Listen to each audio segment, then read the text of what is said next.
Hello students, 8th class Telugu text book Telugu బాట. ఇందులో ఉన్న లెసన్స్కి మనం క్వశ్చన్ అండ్ ఆన్సర్స్, అలాగే వ్యాకరణాంశాలు, భాషాంశాలు అన్నీ మనం నేర్చుకుంటున్నాం కదా. అందులో భాగంగా ఈరోజు మనం చిరమాలిన్యం సెకండ్ సెమిస్టర్లో ఉన్నటువంటి లెసన్ చిరమాలిన్యం ఈ పాఠానికి నోట్స్ అంటే ప్రశ్నలు, సమాధానాలు ఈ వీడియోలో నేర్చుకుందాం. ఓకేనా? మన ఛానల్ ఫాలో అవుతున్నారు కదా, మీరు సబ్స్క్రైబ్ చేసుకుని ప్లేలిస్ట్ని చూడండి. మీకు వీడియోస్ అన్నీ అవైలబుల్గా కనిపిస్తాయి. కన్ఫ్యూజ్ అవ్వకుండా చక్కగా ఈజీగా నేర్చుకోవచ్చు. అన్ని తరగతులకు మన ఛానల్ చాలా ఉపయోగపడుతుంది. మీరు అలా సబ్స్క్రైబ్ చేసుకోండి. అలాగే ఈ వీడియో మీకు నచ్చితే లైక్ చేయడం మాత్రం మర్చిపోవద్దు. ఓకేనా? ప్రశ్నలు, సమాధానాలు చూద్దాము. చిరమాలిన్యం ఈ పాఠంలో ఉన్న వ్యక్తీకరణ, సృజనాత్మకత. ఇందులో ఉన్న ప్రశ్నలు చూద్దాం. వ్యక్తీకరణ, సృజనాత్మకత. ఇందులో మొదటి ప్రశ్న, కవి దేవిప్రియను గురించి రాయండి. ఈ ప్రశ్నకు మనం సమాధానం 4-5 వాక్యాలలో రాయాలి. ఇవి చిన్న ప్రశ్నలు. నెక్స్ట్, క్రింది ప్రశ్నలకు 8 వాక్యాలలో సమాధానాలు రాయండి అన్నప్పుడు వీటికి కాస్త వివరంగా రాయాలి. అప్పుడే మనకి మార్కులు వేస్తారు. ఓకేనా? మొదటి ప్రశ్న, కవి దేవిప్రియను గురించి రాయండి అని ఇచ్చారు కదా. జవాబు, కవి దేవిప్రియగా పేరొందిన షేక్ ఖాజా హుస్సేన్ గారు గుంటూరు జిల్లాలో జన్మించారు. ఈయన 20వ శతాబ్దానికి చెందిన ఆధునిక కవి. వీరి తల్లిదండ్రులు షేక్ హుస్సేన్ సాహెబ్, షేక్ ఇమాంబి. ఈయన కవి, రచయిత, పాత్రికేయులుగా ప్రసిద్ధులు. అమ్మ చెట్టు, గరీబ్ గీతాలు, నీటి పుట్ట, తుఫాను వీరి రచనల్లో ముఖ్యమైనవి. 2017వ సంవత్సరంలో కేంద్ర సాహిత్య అకాడమీ పురస్కారాన్ని ఈయన పొందారు. ఓకేనా? నెక్స్ట్, ఇక్కడ మెటీరియల్లో వచన కవిత ప్రక్రియ లక్షణాలను తెలపండి అని ఒక ప్రశ్న ఇచ్చారు. చూడండి, మీకు ఉపయోగపడుతుంది. ఇది కూడా చెప్తున్నాను. ప్రక్రియ వచన కవిత. తెలుగు సాహిత్యంలో పద్యం తర్వాత వచన కవితా ప్రక్రియ ప్రసిద్ధి పొందింది.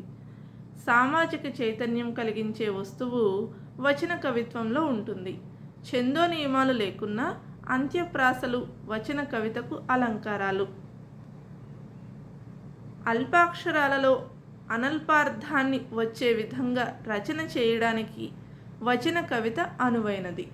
ఓకే, నెక్స్ట్ చూడండి. ఇది టెక్స్ట్ బుక్లో ఉన్న ప్రశ్న. గేయంలో కవి వేటిని నాగరికతగా పేర్కొన్నాడు?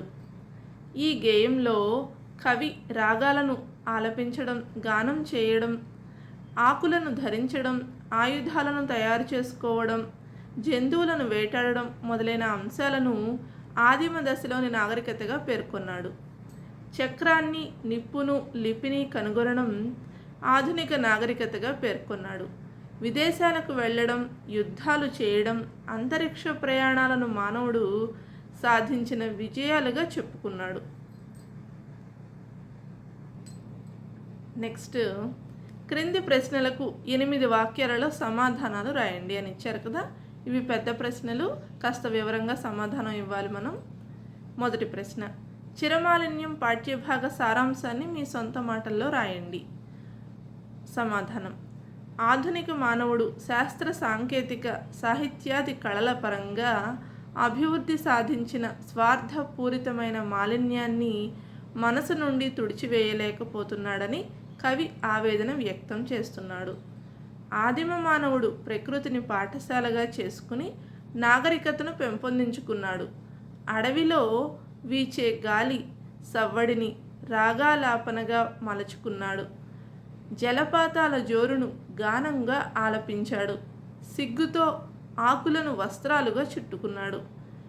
లిపిని కనిపెట్టి భాషను నేర్చుకున్నాడు. భక్తితో దేవుని శిల్పాలను చెక్కడం ప్రారంభించాడు. చక్రాన్ని కనుగొన్నాడు. నిప్పును కనిపెట్టాడు. వాహనాలను తయారు చేసుకున్నాడు. విదేశాలకు ప్రయాణం చేశాడు. అంతరిక్షంలోకి వెళ్ళాడు. యుద్ధాలు చేసి రాజ్యాలను ఆక్రమించుకున్నాడు. నియంతగా మారాడు. శ్రమజీవులను దోపిడీ చేశాడు. గొప్పవారికి పాలతో అభిషేకం చేశాడు. మానవుడు ఎంతగా అభివృద్ధి సాధించినప్పటికీ తన మనసులో చిరకాలం నుండి పేరుకుపోయిన మలినాన్ని మానవత్వం అనే కన్నీళ్లతో కడగలేకపోయాడు. రెండవ ప్రశ్న, ఈ పాఠానికి చిరమాలిన్యం శీర్షిక సరైనదేనా? ఎందుకు? రాయండి.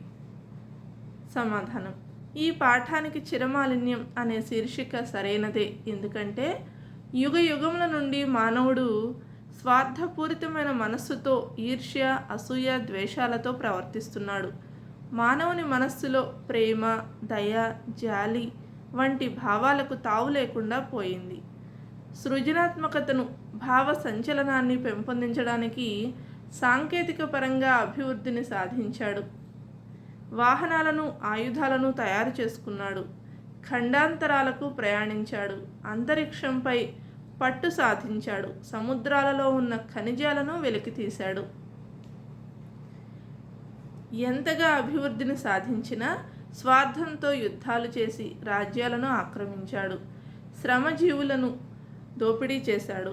తన మనస్సులో చిరకాలం నుండి పేరుకుపోయిన మలినాన్ని తొలగించుకోలేకపోయాడు. మానవత్వాన్ని మరిచిపోయాడు. మూడవ ప్రశ్న, సాటి మనుషులకు సహాయం చేయడం మన బాధ్యత అని తెలియజేస్తూ మిత్రునికి లేఖ రాయండి.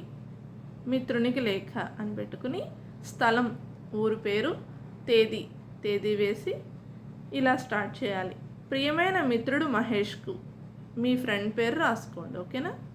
ఇక్కడ అందరం క్షేమం, మీరందరూ క్షేమమని తలచుచున్నాను.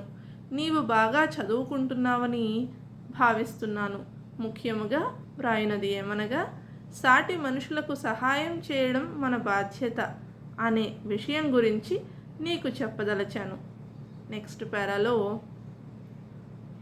పరోపకార్థమిదం శరీరం అని ఆర్యోక్తి. చెట్లు ఏ విధంగా ఇతరుల కొరకు ఫలాలను ఇస్తాయో, నదులు ఏ విధంగా ఇతరుల కొరకు ప్రవహిస్తాయో, ఆవులు ఏ విధంగా ఇతరుల కొరకు పాలు ఇస్తాయో, అదేవిధంగా మనం కూడా సాటి మనుషులకు సహాయం చేయడం వలన మనం మేలును పొందుతాము. మనం ఇతరులకు చేసే సహాయం పరోక్షంగా మనకు సహాయపడుతుంది. ఈ సమాజంలో ఒకరు మరొకరి మీద ఆధారపడి ఉన్నారనే అహంభావం పనికిరాదని తెలియజేయడానికి పరోపకారం చేయాలి అని మన పెద్దలు సంప్రదాయం ఏర్పరిచారేమో అనిపిస్తుంది. మనలో స్వార్థం నశించి విశాలమైన భావాలను అలవరుచుకుందాం. ఓకేనా? మనలో స్వార్థం నశించి విశాలమైన భావాలను అలవరుచుకుందాము అని మన దోస్తుకి, అంటే మన స్నేహితుడికి చెప్తున్నాం. నీ అభిప్రాయం తెలియజేయగోరుతున్నాను. మీ తల్లిదండ్రులకు నా నమస్కారాలు తెలియజేయి అని రాసి, ఇట్లు నీ ప్రియ మిత్రుడు లేదా మిత్రురాలు అని పెట్టుకుని కింద చిరునామా అంటే అడ్రస్ రాయాలి. ఓకేనా?